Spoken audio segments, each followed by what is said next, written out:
Hey there, it's Bootzone here. Going to do another lint filter video. This is a Whirlpool Sense WWDC7210. Relatively modern, not that modern. Quite clean machine, hasn't had any abuse. Down here on the bottom is this fascia panel. If you get a screwdriver or a butter knife, something like that, you can pop it down at each side and it just flops out.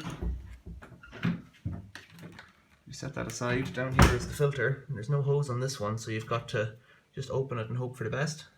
So I have a bit of space here so I can rock the machine back, get a tray underneath it. Maybe like that. So I've got a baking tray or serving tray underneath it, and just open it up. I get some water out of there. It may well be more than this tray can handle, so I might need to close it up again.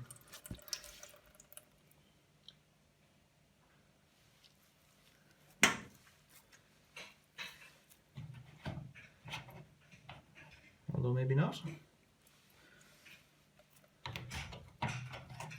No, we're okay. And so inside, it's a pretty clean one, this.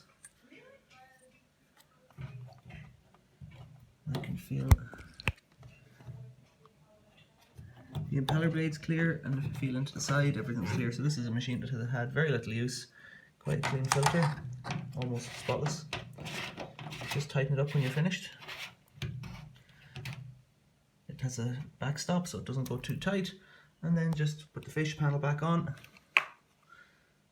3 tabs in the bottom line up, just snaps in at the top, and that's it. So you're done. Thanks for watching, see you later.